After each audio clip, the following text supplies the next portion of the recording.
Your Legislators is made possible in part by the generous financial support of MAPE members, making Minnesota clean waters, safe communities, quality education, and veterans care happen. We work hard for Minnesotans. Minnesota Farmers Union, committed to helping develop and strengthen Minnesota rural communities since 1929. On the web at mfu.org.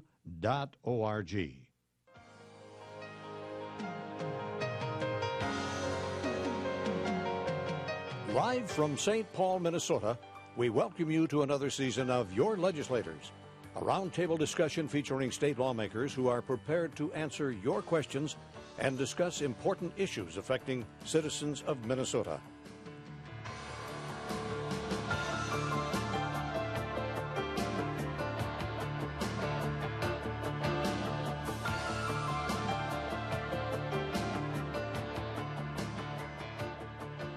Now, here's your moderator for tonight's program, Barry Anderson. Good evening. Your legislators for this Thursday night. Obviously, Barry Anderson is not here this evening. I'm Jim Thoreen, and it's my privilege to sit in this week and spend time with your legislators.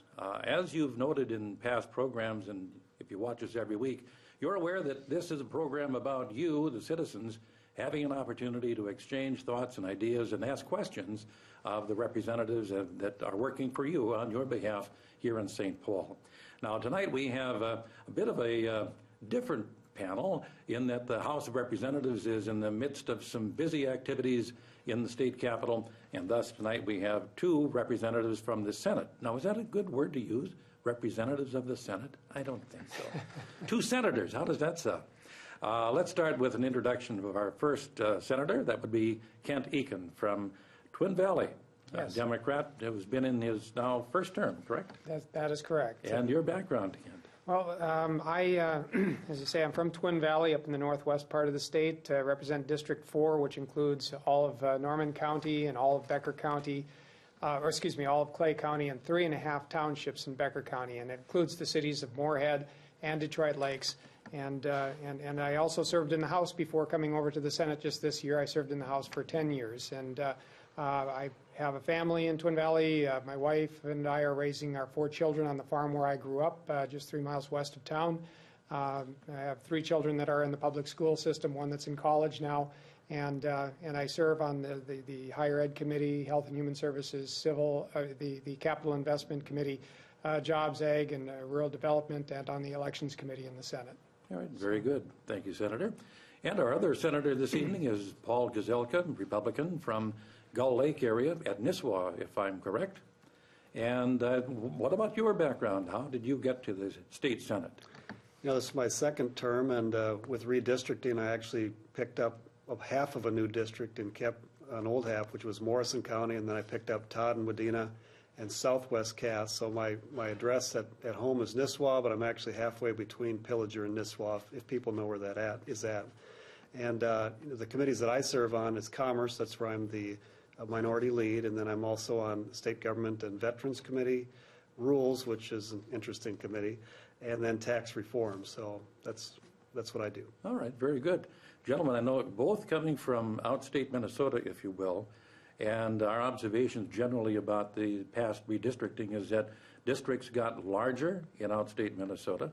How does that affect how you work on behalf of your constituents? Also, different lines of different counties that are included in your districts. So let's start with that. How are you working differently, or are you working differently than you would under the old redistricting? Well, I think it's much more important that we as rural legislators have to unite now more than we did in the past in order to ensure that our concerns are being heard and that our needs are being addressed, and because we don't have as many members in the legislature. As a result of the redistricting, we've lost representation in the legislative process. Used to be a time, and you know, Jim, that going back to when my dad served in the House, it was pretty evenly balanced between the metropolitan legislators, the Twin Cities, and the rural areas, pretty much 50-50. Now it's about a third of the legislators coming from the rural areas and about 2/3 from the metropolitan areas. So Again, it means that, again, that we're going to have to really, I think, cross party lines more than we have in the past in order to ensure that, again, our concerns are being addressed. And we did see the districts increase in size because of the because we're losing population in proportion to the cities.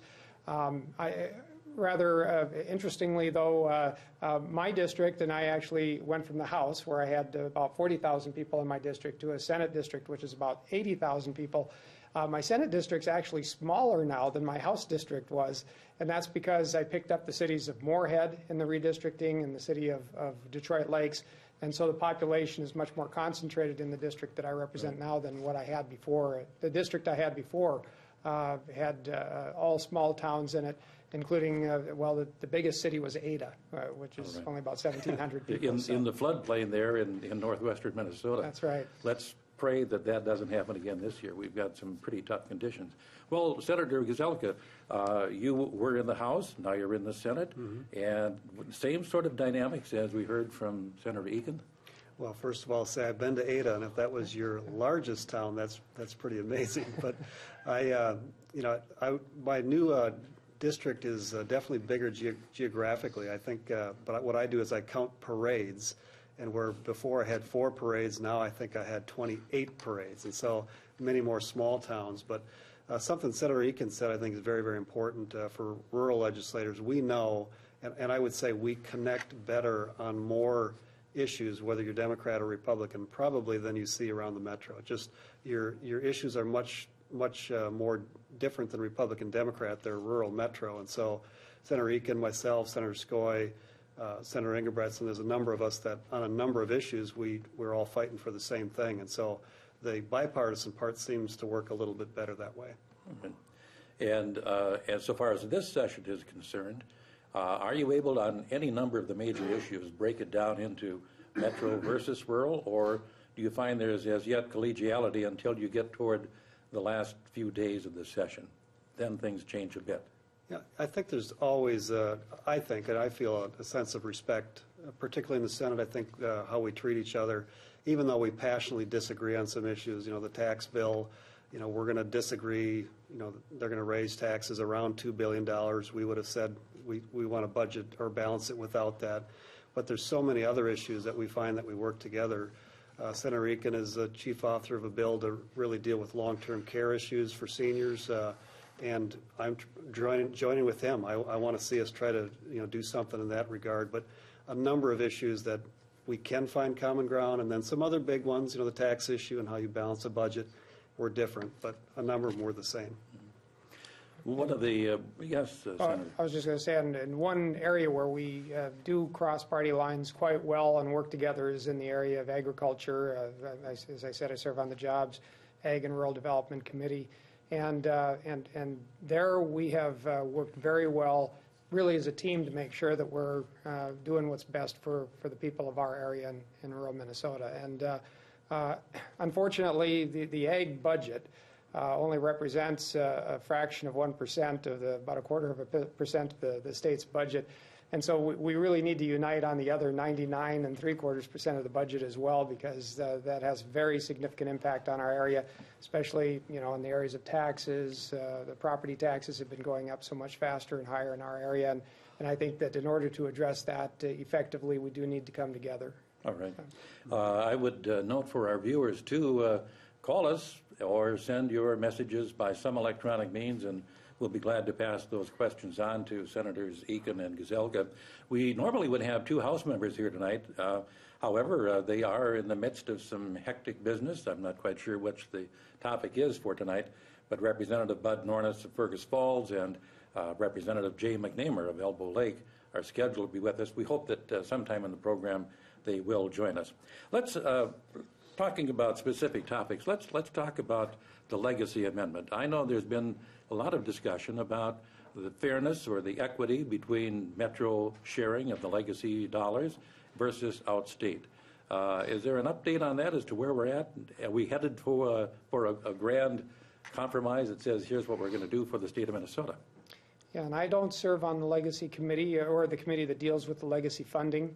in the Senate, and so I don't know exactly where that's at in the process right now. That's usually a bill that doesn't get done as quickly as the budget bill because that doesn't have a timeline on it like the finance bills do. We had to have all the finance bills out of their finance committees this week, but the legacy bill tends to go longer, as I said, and that's the result of the constitutional amendment that passed a few years back. Now the 3/8 of a cent that goes into these, it's a pot of 4 different funds. And there's always been, a debate. I guess there's some who think, for instance, the area of parks and some of those areas that are funded through the legacy funds, that they feel that there's more people in the metropolitan area. So we should see, a proportionate amount or at least a larger amount maybe going to the metro area. However, we got to look at the geographic aspect of this as well, and the vast majority of the land in our state is obviously in the rural areas. So, so there's this, I think, some debate and some tension there over that issue, and obviously, I think, that the rural areas obviously is going to see a greater amount of the funding for things like wildlife habitat, obviously, because that's where most of the wildlife habitat is located. And of course, Senator Gazelka, for example, comes out of the heart of really a strong recreation area that's loaded with a lot of public lands. And a lot of people use it from metro and rural. I wish the House members were here for this particular issue. I was on the Environment Committee last year, which dealt with legacy dollars. And it's my understanding in the House that they're trying to steer a few more dollars of that towards the metro. And so that when the House passes a version and the Senate does, then they come together to figure out which way they're going to go. And so that would have been interesting to have their conversation on that. Okay. One of the questions just comes in from Alexandria this evening, and a question about a topic that came up earlier this week. Why do our legislators raise their wages after the elections? Why not think of the taxpayers who foot the bill for the deal? So all the mix of legislators' salaries and what's happening right now, and where likely do you think it's going to head? Well, as far as the salaries are concerned for legislators, I have a constitutional amendment that I've proposed, and I know that Senator Gazelka is also supportive of that, that would remove that authority from the legislature. And I don't really believe that the legislature should be involved in setting pay for ourselves. That's a conflict of interest, and so what my amendment would do would say that there will be a compensation council established that would be appointed by the governor of the state and the Chief Justice of the Supreme Court. And it would be citizens, it would not be legislators on that council, and they would determine after studying what the job responsibilities are and also how we compare with other states, then would set what our compensation would be. All and right. I think that's the way that we should go about it and remove that conflict of interest. And we shouldn't be spending our time debating and arguing what our pay should be. We should be talking about the public's interests. Well, one of the aspects that I've noted over the years in watching my representative or my senator from time to time is the inordinate amount of time, not just the session, that's required of a legislator in off-session time with special committees or hearings and what have you. So it isn't just a matter of working from January until May and then you do nothing. But that's my perspective. Senator? No, and that's accurate. I mean, we do have a bill that went forward this year that was to raise the salaries. I voted no. I think all Republicans voted no. But having said that, I still acknowledge that the pay structure at $31,000 is perhaps a little low. I do support Senator Eakin's other bill that basically lets a group of independent thinkers decide what's an appropriate wage, and I believe it was a constitutional amendment, so the people of Minnesota would decide if they want to take it out of our hands. The other part of it is there has not been a pay raise since the 1990s, and it's because you know that if you have to vote yourself a pay raise, that people are going to say, well, why are you doing that? Which is why we typically vote no. But something may happen this year. It passed the Senate. I don't know if it'll pass the House, but it is a volatile subject. Right. The constitutional question would be something placed in front of the voters, I presume, in 2014. Yes, and the Compensation Council then would begin in 2015, establishing what the compensation should be. So, Okay. and again, the people get to decide. And the reason that it was done through constitutional amendment is because the Constitution says that the legislature decides all appropriations, including what our own pay would be. So what my amendment would do is say all appropriations except in the case of this provision for legislative pay, and that to me, again, it's the one area where I see it as being a conflict of interest. Yeah. Senator? And I do want to say, I really think that in Minnesota in particular, for state legislators, that the people get a great bang for their buck. I mean, we're dealing with budgets that are, over $30 billion a year, and we're getting paid, $31,000 plus some per diem. I think they picture our salaries more like the federal level, where it's, $100,000 plus with all these perks, and it's just not the same. Well, let's stay with the constitutional question, because in the Constitution is this split on transportation funding, 62-29-9. 62% going to the state, 29% going to the county state aid formula, and 9% to others.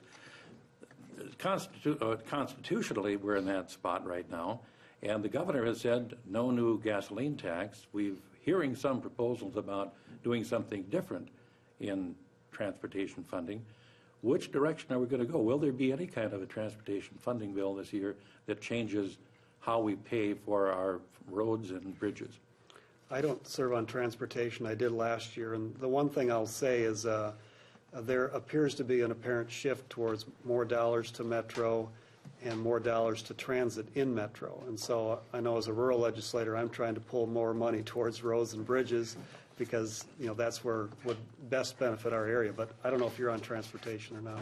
I'm not, and I do know that the governor is in opposition to doing a gas tax, although I think it's important to note that the gas tax revenue does disproportionately go to the rural areas of the state. So the gas tax formula through which the gas tax money goes through is very beneficial for our area, and we certainly want to protect that formula. There are some that want to change the formula because, again, the population has been shifting more to the metropolitan area. But we need to protect that formula to ensure that we have good, strong roads and bridges for our communities in greater Minnesota. All right. We do have a question that comes in via Twitter, and that is one of the ways that you can contact us here at your legislators, in addition to telephone and the traditional emails. The question comes in, though, regarding the thoughts on completing the Minneapolis Veterans Home and building another home in greater Minnesota, especially perhaps in northwest Minnesota. Senator Eakin, I think you're in that genre, if you will, right? Yeah, that's and we definitely need a veterans home in that area. It's one area where we don't have a veterans home to serve our citizens and our veterans.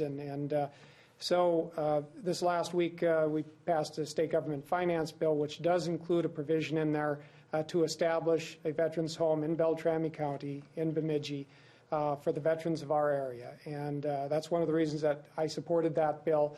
And I think that that's important, that we continue to support our veterans. And it also had other funding in there for veteran services. But that was one piece I was particularly interested in. We still need to get the funding for it. What it basically says is that, if the next home that's going to be built is going to be in Bemidji. It's establishing that. So, and we should be the next on the list because we don't currently have one in that area. Does the funding for this come out of strictly appropriations, or is that a bonding issue, or how will that be funded if, in fact, it comes about? Well, I suppose it could be from a variety of ways, but generally it'd be from appropriations. So, yeah. If I can make a comment on that, I serve on the State Government and Veterans Committee, and when the Veterans Administration was there and they were talking about needs for veterans, a lot of communities, including the Brainerd area, wants a veterans nursing home. But I asked them, I said, where would the best, most strategic place for another veterans home be? And it was so interesting, the guy said, "Sir, may I speak candidly?" I said, "Absolutely, that's what I want." And he said, "Well, then it needs to be somewhere near Bemidji because there's nobody up there." And so that's why I supported that direction, because if they're trying to say where do we reach the most number of veterans and it's up there, then that's where it should be. That bill, though, I ended up having to vote no on because it included the salary increase, and And also it ended something called the Sunset Commission. It was a commission we started the last 2 years that basically looked at every agency over a 12-year period to decide whether or not they should reform or if there was duplication or inefficiencies. And so when they repealed that as well, I ended up being a no vote. And that's what happens in the legislative process. Sometimes casting no vote is part of your responsibility. Yeah. Well, we're going to switch gears here a little bit. We've got a person who has sent in a question regarding specifically, and I don't know that you'd know these House files or Senate files off the top of your head, Senate File 285 and Senate File 235 regarding gun registration. And so the question really is, are these bills or anything like them some kind of a vehicle for what this viewer would call more unconstitutional restrictions on law-abiding citizens? We're in the midst of a gun debate at the federal level, although that's now passed. The bill didn't pass, but the discussion is over for the moment, at least federally. What about at the state level? Well, as the gun legislation moves forward that I've seen so far, it restricts gun owner rights, and it really doesn't deal with any of the issues that people were concerned about related to school shootings. And so I know that I'll be opposed to any expansion of those. If they were focused on some mental health issues, there may be something that comes forward. But so far, what I've seen, I would agree with the was it Twitter this time or that was just a straight email. The email that came in, and it's so interesting because again, as you're outstate, you have a greater percentage that says protect our Second Amendment rights. As you're inside the 694, 494 Beltway, more people say, hey, we want more restrictions. And so, but I know the people that I represent, including myself, I don't see anything in the legislation that's coming forward that really deals with anything related to the school shootings. And on the reverse side of that coin, if you will, are there restrictions on hunters' rights, for example? Well, I don't think I saw any in there, but that certainly is a concern for people. I mean, there was a number of issues that they talked about. For example, one of them said that you have to have a gun safe in your house and that somebody from the government's going to help you by coming to inspect it. It just made a lot of people nervous about some of the things they were talking about coming through. But in the end of the day, I think cooler heads prevailed, and I don't think that we're going to see anything that would restrict hunting rights or even law-abiding citizens' gun rights. Okay. Senator Eakin, follow-up? Sure, and I agree with Senator Gizelka. This is one example of where you see the divide more along geographic lines than you do among party lines. And on the gun issue, there are many of us who, I know after the tragedy that happened in Sandy Hook, there was we want to do something to make sure nothing like that happens again. But sometimes there can be an overreaction too, and we do have to, I think, take a deep breath and make sure whatever we do is effective.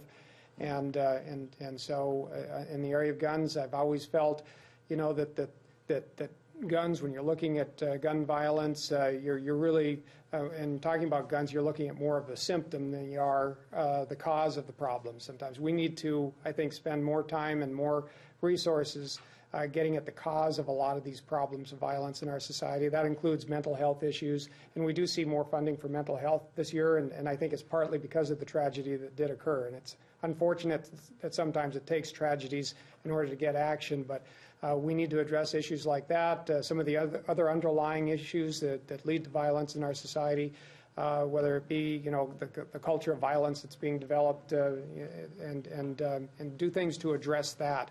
And I think that would go a lot further because we do have more guns in the rural areas than we do in the metro area as far as per capita, a lot more guns, but you don't see the same level of violence in the rural areas. So there's not a direct connection between the number of guns and the level of violence in the society. All said and done, by the time session ends up in May, do you expect any great big new things to come out of this session regarding gun legislation? I don't think with gun legislation. The other part of it too, it's interesting, in the House, your leader is metro, and in the Senate, your leader is rural. And so it's kind of, there's a variety of things that cancel each other out, and I think that'll be one of them. All right. Reminder to our viewers that you're observing and watching and listening to your legislators. You may contact us at the various media available to you. It's on your screen. Please give us a call, Twitter or email. I'm not used to this Twitter thing yet. I don't know about you fellows, but it's there. Right. And it's very helpful. I understand that. Legislators can get in trouble with Twitter. Is that right? Well, I won't pursue that one any further. Let's change gears just a little bit here, because we've got a viewer who's asking about justifying paying for a Viking stadium with all the other problems that are pressing here. But there nonetheless is a hole in the financing for the stadium that's going to get under construction later this year. Any ideas as to where you're headed and how you might fix that hole? Because it's there and pretty obvious. Senator Gazelka? Well, I'm on the Committee for Tax Reform, and in the bill that passed out of that committee that included a number of taxes, sales tax, internet tax, clothing tax, there was a memorabilia tax, which I believe will be to help fund the Viking Stadium. The tax includes not just all professional sports, but also NCAA Division I sports. And so it's fairly broad. It's not just focused on the Vikings, but I believe that's the fix that's going to come forward. I can tell you I ended up voting no on the Viking Stadium a couple of years ago, or last year, whenever we finally got that done. But it was because I was concerned about the fact that the gambling revenue that was going to be raised was not going to work. And as we look at the numbers that were projected versus what we actually are collecting, we're collecting less than 5% of what they actually projected. And so created this big problem that we have to figure out a way through. And I believe it's going to be a memorabilia tax. All right. Perhaps we could have a Viking stadium a little bit cheaper if it's built on the shores of Woman Lake, for example. How would that be? Senator Eakin, any response on that? Well, it's obviously the funding mechanism has not been sufficient to meet the needs here, and there's some who still think it could be if things ramp up, but they're so woefully short of meeting the goals here that I think that there maybe have to be something done in order to make ends meet here and make sure that the funding is there. We're not going to see a stoppage of the Viking Stadium from moving forward, so we have to make sure that the funding is there in the end. But I don't serve on the tax committee. That's obviously where that discussion has been taking place, and I do not, however, believe that we should have funding coming from the general fund in order to fund the Viking Stadium. That the Viking Stadium should not be competing with other vitally needed services in our state, like nursing homes or schools or our state's infrastructure. That needs to be a standalone. It needs to be coming from another source other than the general fund. All right. Let's go to one of those other big topics, a big topic being education, particularly higher education, because there was a discussion recently on both the University of Minnesota and the MnSCU system. What's it going to look like for students and for the institutions themselves? Will they be funded, probably not to the degree they want, but will they be funded adequately? Well, and I believe you're going to see a significant restoration of funding for our colleges and universities in Minnesota. And I say restoration because there have been significant cuts over the last 10 years to higher education. That's why we've seen tuition going through the roof for our students, and significant increases because they have to make up for the cuts that have been coming down. So the colleges raise tuition to make up for it. And if you go back just a little over 10 years ago, you would find that students were picking up about 1/3 of the cost of a college education. The state was picking up the other 2/3. That is now completely flipped. Now the students are picking up 2/3 and the state is only picking up a third. I've even asked the question, at what point do you stop calling them public institutions? Because now they're really being more privately financed with the students' tuition.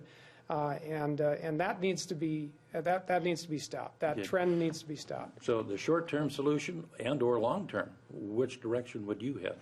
Well, we need to lower that tuition, and that does require that we restore a lot of the funding cuts that have been made, and we do see the governor and the Senate mirroring each other quite closely and putting more funding into both the University of Minnesota and MnSCU, and also putting money into the state grant program. And I think that that's a wise way to do it. I think that we need to attack this problem of increasing tuition from both directions, trying to lower the tuition generally and also help students with grants who need more assistance so that they can afford to pay the tuition. And those grants, they go out to students based on need, and they can use it for whatever institution they can get into or want to attend. It doesn't, it's not biased in favor of one system or the other. And we did do one other thing in the Senate bill, is we have a part-time fix to that grant program, because part-time students were not receiving as much aid per credit as full-time students were. And this will bring part-time students up into parity with full-time students, so that, and one of the reasons we did that is because we feel that there's a lot more part-time students now than there used to be. And they're not part-time by choice, many of them. They are part-time, many of them, because of necessity, because they have to work. Is this one of those issues, Senator Gazelka, where you can see some bipartisan efforts? Does this cut across party lines? I will say there's some bipartisan, but I have to say there's areas that I would disagree with Senator Eakin. It is true that the tuition rates for the student have been going up, but there's been, if you look at the overall dollars going into higher ed and K-12, they continue to go up every year. And one of the things I asked in our tax committee that I didn't get an answer for yet is, what are the cost drivers? Because there was a internet site I went to that showed all the incomes in Minnesota, government salaries, and it went from the highest to lowest. And I don't know if it was hundreds or thousands, but all the top ones were all education, and particularly higher education. And so, and you saw the University of Minnesota, there's a Wall Street Journal article saying, some of these salaries were, I think too much. And so that's part of what I want to talk about, because we absolutely are both on the same page that we want to make it affordable, that kids need to be able to get that education, go all the way through. But we've also got to look at where are the cost drivers that are driving it up as well. Okay. I'm going to switch gears here a little bit, back to more closely to your district, as a matter of fact, Senator Gazelka. A question comes in from Little Falls. Is there any hope for Little Falls to Paul Bunyan Trail connection? They've all been talking to me about that. It's the Camp Ripley Veterans Trail. Okay. And it's a unique spot in that they can connect the Paul Bunyan Trail with I forget the other one. It's another trail to the south. And if they connect it, it'll be over 300 miles of continuous tar trail. And so all the communities around there are saying this, and counties saying this would be a key spot. The trail would run alongside of Camp Ripley's, which means part of it would be fairly inexpensive to do. But they are competing with all the other parts of the state that are vying for trail money. And we're going to have to wait and see. I just talked to Commissioner Landwehr and said, where are we in that process? And he hasn't given me a definite answer yet. Well, but again, I think there are demonstrations in various parts of the state where trails have been quite the local addition, if you will, for economic development and keeping some of those local businesses in place. I know that's true, and you get up toward the northwest part of the state, down in the southeast corner, same thing. Right. And up in our area, we're trying to finish a segment of a trail known as the Heartland Trail. There's a segment between Frazee and Detroit Lakes that we're trying to complete now, and it's one of the bonding proposals that's out there. And it's very important for economic development in our area. It's also good for promoting good, healthy lifestyles. Get people out there using those trails, enjoying nature, but it does also bring a lot of people into the area that helps to bring some money in that's going to create more economic development and be good for our businesses. And up in our area, we're looking for ways to bring more people over from North Dakota and bring in some of that oil money from North Dakota.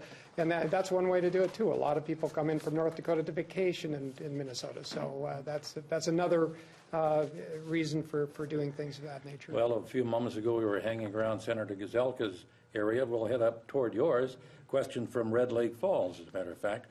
What's the update and progress, if there is any, on measures to eradicate the zebra mussel and other invasive species? Right, and again, I don't serve on the Environment Committee this year, but we need to do all we can to address aquatic invasive species generally. And there has been a research station that's set up to address the zebra mussels and to address some of those aquatic invasives. It's not sufficient, I think, or adequate to meet the growing needs in that area. and they tend to they're focusing on things like zebra mussels, which are more high profile. But I'm also concerned about what's going to be the next zebra mussel that's coming down the road, because it's much more effective and efficient to prevent the aquatic invasives from coming in than trying to deal with them once they've arrived.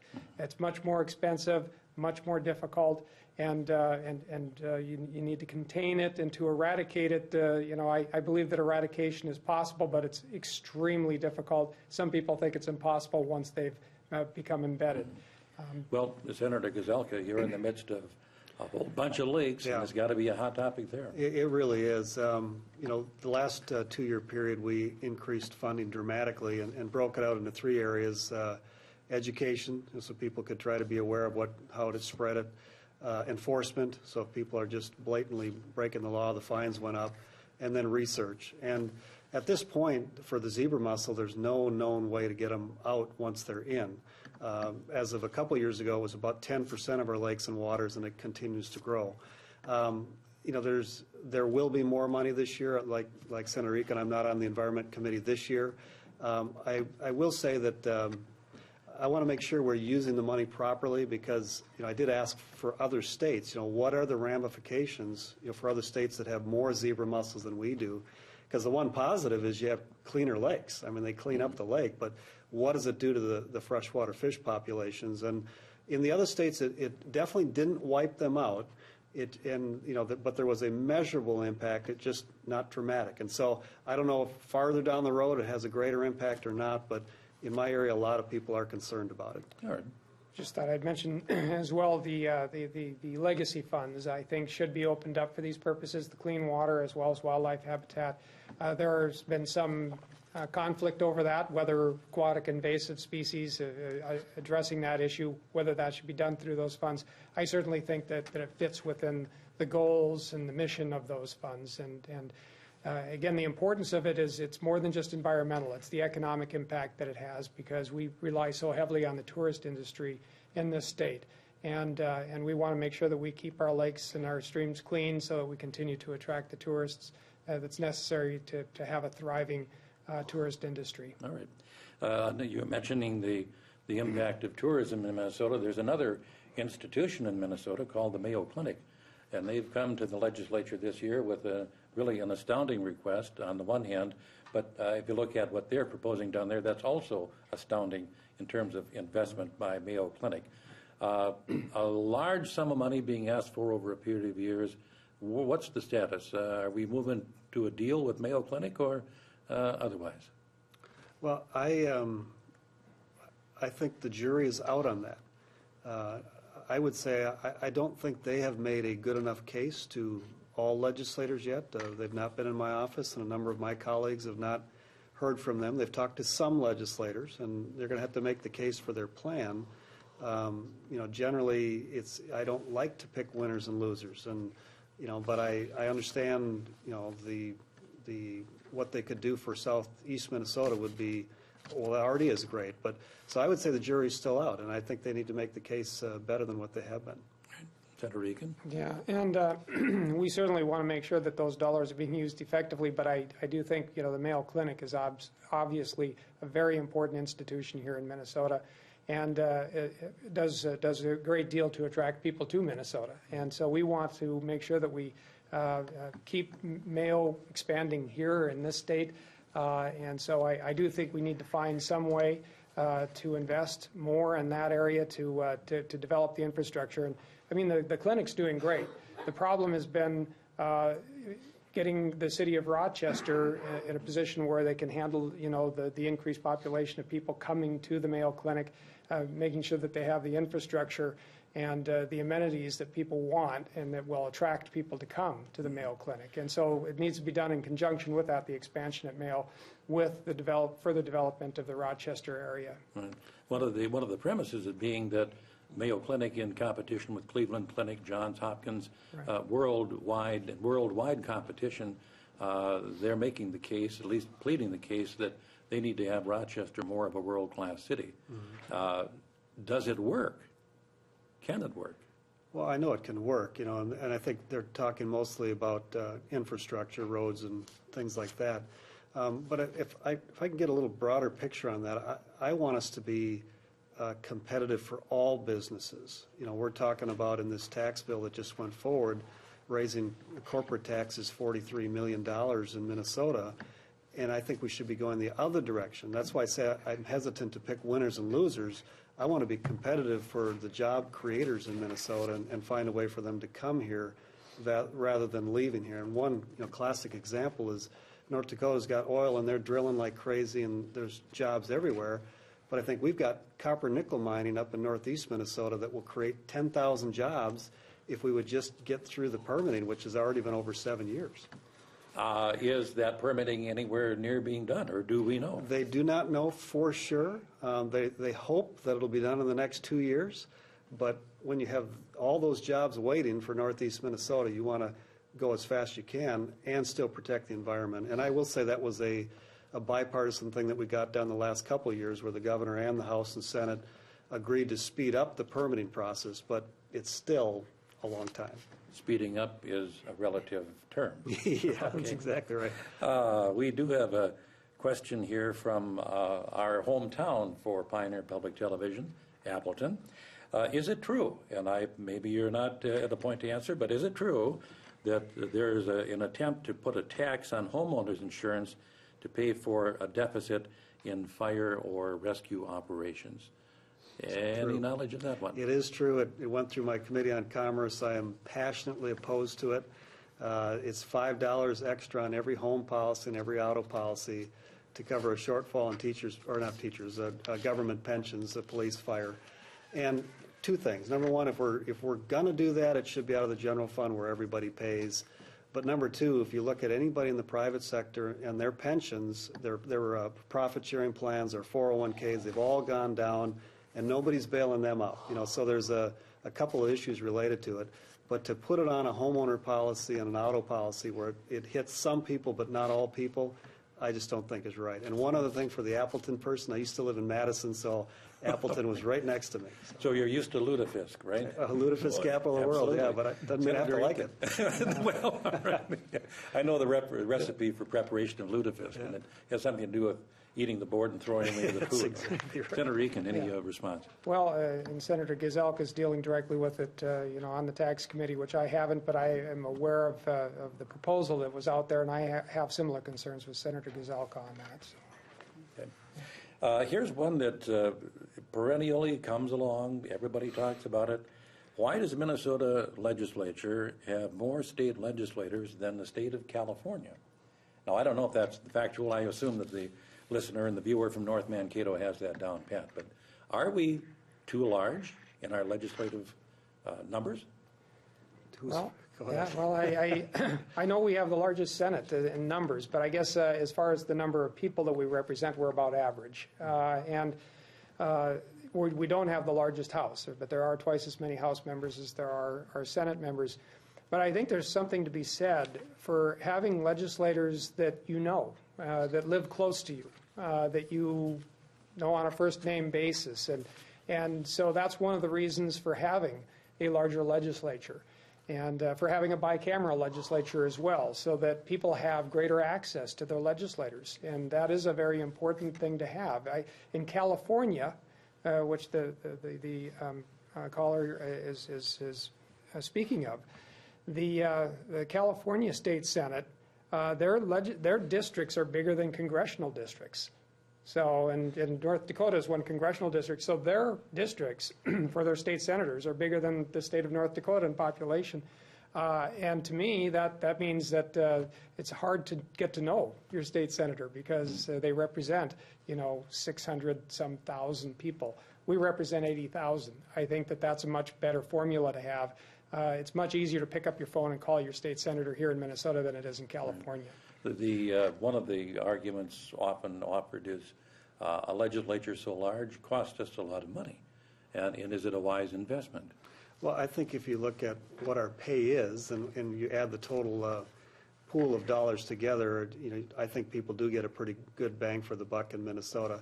It could change a few. I mean, there's discussions about lowering the numbers a little bit. But I think Senator Eakin is right. The representation that we give to the constituent is great. And if you look at California, they're basically broke. We're doing a little better. Maybe it's because more constituents are involved in helping their legislators do good legislation.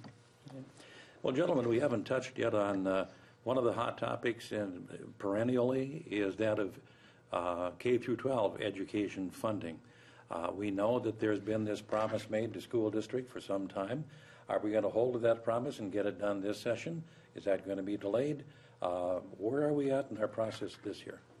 Well, I think that you're going to see the schools paid off the shift that was made earlier on. It's a matter of exactly when. I know in the House they want to do it more aggressively. In the Senate, we're focusing more of the money going into the formula, for instance, for education. And one important point to make is that if there's projected forecasts of surplus or improved forecasts, the money automatically goes back to the school districts to pay off that shift. For instance, in November, we had a forecast that was about $1.1 billion deficit. And that now has dropped as a result of the more recent forecast that brought it down to I forget what it was exactly, $627 million, I believe, dollars. And as a result of that, there was more money that was paid back to the schools as well because of the improved forecast. And that was something that was put into law that I think was a good thing to put into law to make sure that if there's going to be any improvements in the forecast, that the school districts are also going to benefit from that because they were part of getting us through that debt. Mm-hmm. So they need to be a part of any improvements that come along. And so if the economy continues to improve and the projections continue to improve, that may pay back the schools in and of itself. Okay. Senator Gazelka, your district? Yeah, well, I was going to say, too, on that, in fact, we had another $145 million in the last couple weeks in the most recent forecast that came in above what they forecasted. And, and I want to say, too, the last 2 years, we had over a $5 billion budget shortfall, and yet we still increased per pupil funding over $100 per student, which is about what's being proposed now. We added a literacy bonus, so schools were doing good at teaching kids under third grade to read. They were getting an extra bonus for that, and that helped a lot of my schools. And we added a number of reforms related to teacher evaluation and things like that. And so, in the midst of probably the most difficult budget in the recent times, we took care of education. And I think both sides have a desire to do it. And I still would come back to, though, we need to watch where the money goes. I mean, what are we spending? How much is it increasing, and why? And not be afraid to look at salaries and benefits and some of those things, and look, are we where we should be? And so, because everybody wants to make sure the kids get the best education they can get, and it's within a limited pool of money that we have to do that. And so, it's always a tug of war. It's a tug of war again this year, even though we're raising $2 billion more of taxes. It's still trying to figure out where to put the money. General question that really talks about organization of education, which typically in Minnesota, has been for years, K through 12. There are some European models and other models in the world where it's not only K through 12, it's actually K through 14, and then there's another way of sorting out who's going on for some form of higher ed. Is it time for us to really look at K-12 being an outmoded model and looking to something different for the future? Well, I do think that it's time we have to work on making sure that it's a seamless system between and going all the way to early childhood, not K-14 or just starting with kindergarten. But we need to reach children, especially when they're young, because we get a much bigger bang for the buck on investments we make when they're young and getting them started off on the right path. And one example of where I think that a good example of how true that is in California. They do try to determine what their future prison needs are based on how many students are able to read and are up to speed by third grade.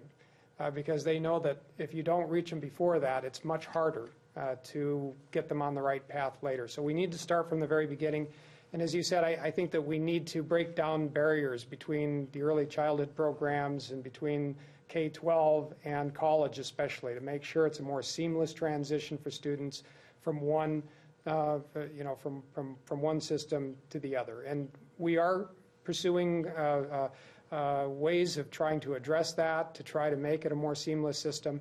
And that's very important considering the fact that education is becoming more and more important. The college education now is becoming as important as the high school education used to be. And we need to invest in that area, and we need to make sure that system is seamless so that our students become more and more productive. And even more important because we have a lot of baby boomers that are leaving the job market now, and we don't have enough people to fill all those vacancies. So they need to work smarter and more productively. Senator Kozelka, are some things ringing true, and as you view it too? Yeah, definitely we focused on early childhood development as far as learning to read before third grade. We know if they're successful at that, then they can understand all the other classes later. But particularly when you get past 10th grade. I mean, having 4 older kids now all have gone through high school, either parochial or public, and then gone to college, either Christian or public. I see a real benefit of trying to shift after 10th grade. What are you good at? What do you love to do? And start pointing them that direction. We have a lot of people that in the last 2 years of high school, they're just coasting through. They're not doing PSEO. Then they get to college, they go to 4 years of college, and they still don't know what they want to do and come back and do VOTEC, except they have this huge debt. And so we've got to do a better job of pointing them the direction, lining up their skills with jobs that are going to be down the road for them. And that's the area I hope we work at transforming. Do we have an adequate system for sorting out those that need to go or are probably more suited for a tech college, for example? We don't do a good job, and I just say we're all at fault rather than point fingers here. We've got to figure out how to, because there are other countries that direct them much sooner based on their assessments, their personalities, their skills.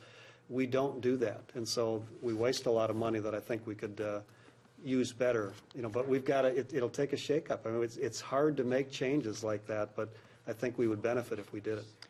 I agree that we need to do a better job of making sure that students are being set on the right path and that they're being connected with the institution that best fits them and their needs and their desires, and that we also need to make sure that that where we're sending them and what we're training them for have jobs for them when they leave. Mm-hmm. So the connections don't end with connecting between early childhood and K-12 and higher ed, but with higher ed and the business community as well, to make sure that it's a seamless system all the way through. All right, we're going to switch gears again here a bit. One of the most expensive items in anybody's household budget, and surely at the state level, the cost of health care for employees. Viewer from Swanville asks about the possibility for a statewide health plan for teachers and school employees, one plan that fits all of them rather than each school district going off to get their own health plans, or cities or counties for that matter. That came through the Commerce Committee, and there is a bill that mandates every school district to put their teachers into PEEP, which is Public Employee Insurance Program, and I am adamantly opposed to that. And the reason being is right now every school district can go into PEEP. They have the choice to do it, and roughly 20% of our school districts have done it. Most of my school districts in rural Minnesota have evaluated that and said it's not in the best interest of our school district. The legislation going forward now, I can't remember who the Senate author, but the House author is Representative Ward, mandates that school districts must put their people into it, and then it's irrevocable. They can never get out. And so I never find forcing people into something like that is the best way to go. But is that direction, or do you know if it's a direction that comes about because of the federal Affordable Health Care Act? No, because I work on the Minnesota Exchange. They're two separate, but that is another reason why we said we shouldn't go forward with the statewide teachers health plan, because we don't know yet how the Minnesota Exchange or Obamacare, the Affordable Care Act, are going to come together. We were afraid, for example, that part-time employees in these school districts are going to be, if this bill passed, will be forced into PEEP, but they may have been able to get subsidies through the Minnesota Exchange, and so it would have been cheaper for those families to have been able to gone the other way. And so it's complex, but now is definitely not the time to do it. Senator Eakin. Well, and I have some concerns too about how it would interplay or intersect with the Affordable Care Act. But I do think there's a real issue here that needs to be addressed with the rising costs of health care for teachers, especially in smaller schools where you might have a few situations where there's some, some folks that are suffering some very expensive illnesses that can really ratchet up the cost of insurance for everyone there. And what's being done with, the statewide health pool that they're trying to establish is to try to reduce those costs by pooling those costs, spreading them out. So I think there's a legitimate reason for pursuing that. I do think that we need to be careful to make sure that we're doing things in a way that's not going to cause problems with the Affordable Care Act. But I think there's a legitimate reason for pursuing this statewide health pool. Yep. Well, we'll go to about let's call it a 30-second toss-up here. The topic being that of the sin taxes. There's a plethora of tax items out there. What about the cigarette tax, the liquor tax? Any chance, or are these things dead? The cigarette tax, about 94 cents a pack, is passed through the subcommittee on tax reform. I'm opposed to it. But the liquor tax, they talk about a nickel or a dime a drink, but really they tax it on the wholesale level, so it becomes very expensive to our wholesale, like a beer wholesaler. They're concerned that would make us less competitive with other states. I don't know where that one's going. I don't know if you know, but I don't know. Yeah, and I don't know exactly where all the taxes are going either. And again, I don't serve on the tax committee, but I do know that they're in play. And I would guess that the tobacco tax maybe has some of the greatest support behind it because there's a lot of folks that are pushing it, not for the revenue it would generate, but because of the health benefits that would be derived. I know that's one of the reasons that the governor is proposing it. He's not as concerned about raising revenue from it. He wants people to stop smoking. And so making it very expensive is going to reduce the amount of smoking and improve the health of our citizens and hopefully lead to less costs than incurred as a result of a healthier population as an ex-smoker, I hope that's true. Yeah. Gentlemen, thank you so very much. Time to wrap up for this week. But Senator Paul Gazelka from Nisswa, thank you so much. Senator Eakin from Twin Valley, thank you so much. Next week, Barry Anderson will return for another edition of Your Legislators. It's been my pleasure and privilege to be here tonight as your host. Join us again next week for more of Your Legislators. Thank you. Thank you. There's much more about Your Legislators online at pioneer.org. Find out more about the history of the program, who's been a guest, and watch all our past episodes. There's also a photo gallery, informative links, and much more. You can also get involved and stay in touch by following us on Twitter and join the discussion on our Facebook page. Thank you for watching Your Legislators. Your Legislators is made possible in part by the generous financial support of MAPE members, making Minnesota clean waters, safe communities, quality education, and veterans care happen. We work hard for Minnesotans. Minnesota Farmers Union, committed to helping develop and strengthen Minnesota rural communities since 1929. On the web at mfu.org.